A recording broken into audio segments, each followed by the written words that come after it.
Radhe Radhe guys, माही चौथ की हार्दिक शुभकामनाएं। माही चौथ अर्थात तिल चौथ। तिल चौथ का हमारे हिंदू धर्म में बहुत ज़्यादा महत्व होता है। इस दिन जो महिलाएं होती है वो अपनी संतान प्राप्ति के लिए, संतान की लंबी उम्र के लिए यह व्रत करती है। यह व्रत जो करवा चौथ होता है उसी की तरह धूमधाम से मनाया जाता है।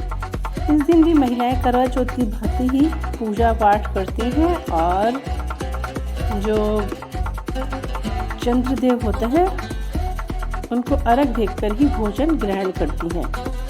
तो आज मैं इस वीडियो के माध्यम से आपको जो तिल चौथ होता है उसके उद्यापन की संपूर्ण विधि बताने जा रही हूँ। तो इस प्रकार है। तिल चौथ के उद्यापन के लिए हमें क्या करना होता है, हमें 14 जगह तिलकुटा अर्थात तिल और गुड़ को कूटकर बनाया जाता है, वो हमें 14 जगह लेना होता है। चाहे तो हम उसको किसी पैकेट्स में डाल सकते हैं या 14 स्टील की जो कटोरियाँ हैं वो भी हम ले सकते हैं।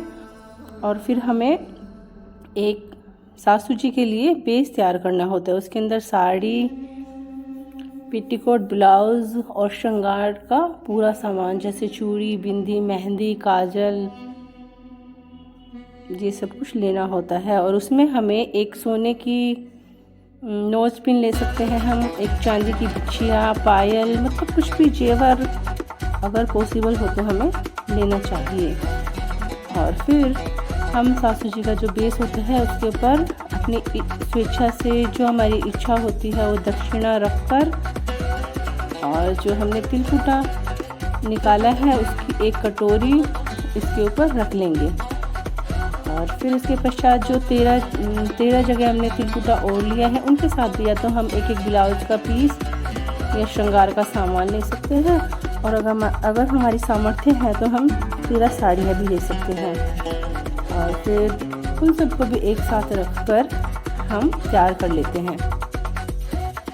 और फिर हमें भोजन तैयार करना होता है। भोजन अगर हमने महिलाओं को जैसे चौथ से पहले निमंत्रण दिया है और अगर हम उनको घर भोजन खिलाना चाहते हैं तो हमें घर भोजन खिलाना होता है। तो क्या करना होता है, जैसे ही रात के समय चंद्रदेव को हम अर्घ देते हैं तो सभी महिलाएं भी हमारे साथ ही अर्घ देती हैं और फिर हम उनको भोजन कराते हैं।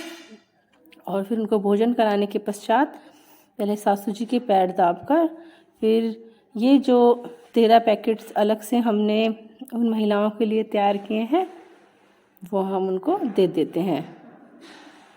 और अगर हमने मान लीजिए महिलाओं को घर पे खाना नहीं खिलाया है और हमें उनके पड़ोस से भिजवाने हैं तो हमें खाना दिन में ही तैयार करना होता है। और फिर दिन में ही हम ये जो सामान होता है और जो परोसा होता है वो उन सभी महिलाओं के घर पर भिजवा देते हैं। ये जो हमें जो खाने का सामान होता है और ये जो पैकेट्स होते हैं ये सारी चीज़ें हमें जिस वक्त हम कहानी सुनते हैं उस समय अपने पास रखना होता है।